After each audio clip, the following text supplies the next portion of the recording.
Guys good evening. So ఇప్పుడు మనం IPL captains photoshoot గురించి మాట్లాడుకుందాం. సో ముందుగా మీరు మా ఛానల్ కొత్తగా వచ్చినట్టయితే ప్లీజ్ లైక్ చేయండి, షేర్ చేయండి, అలాగే సబ్స్క్రైబ్ చేయడం మాత్రం మర్చిపోకండి. పక్కనే ఉన్న గంట సింబల్ కొడితే మేము వీడియో పెట్టాం కానీ ఇప్పుడు నోటిఫికేషన్ వస్తుంది. సో ఈ ఫోటోలో మీరు గమనించారు గాయస్, ధోని లేడు.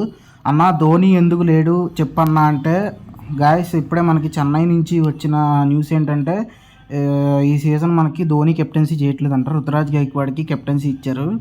సో ఇది బిగ్ షాక్ గైస్, ఎందుకంటే రేపు మ్యాచ్ పెట్టుకొని ఇవాళ బిగ్ షాక్ ఇచ్చారు.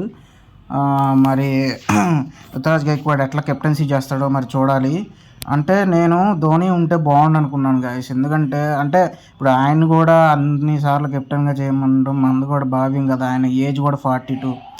సో ఆయన ఏంటంటే ఇప్పుడు రుతురాజ్ గైక్వాడ్ గైడ్లైన్స్ ఇస్తూ తను కూడా కెప్టెన్గా చేసి ఒక ట్రోఫీ ఇచ్చాడు అనుకోండి, టీమిండియా T20 వరల్డ్ కప్లో తనకి ప్లేస్ కూడా వస్తుంది.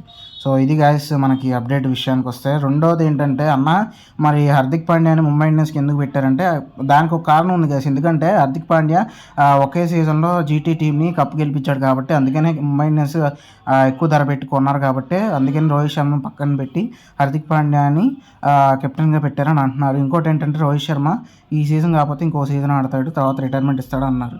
ఏది ఏమైనప్పటికీ అని ఈ ఐపీఎల్లో మాత్రం మనకి 3 ప్లేయర్స్ అయితే మిస్ అయిపోతున్నారు కెప్టెన్స్ లేకుండా, అది కూడా ఫోటోషూట్లో. ఒకటి వచ్చేసి మన ధోని తల, ఇంకోటి మన కింగ్ కోహ్లీ, ఇంకోటి మన హిట్ మ్యాన్ రోహిత్ శర్మ. చాలా బాధగా ఉంది. బట్ ఈ ఐపీఎల్ అయితే బాగుంటుంది గైస్, మనం చూడండి. అది చూద్దాము ఈ ఐపీఎల్ ఎట్లా ఉంటుందో. మనం 3 లెజెండ్స్కి ప్లేయర్స్గా ఆడుతున్నారు. సో దాట్స్ ఇట్ గైస్ ఈరోజు వీడియో విషయానికి వస్తే. So this is signing off guys.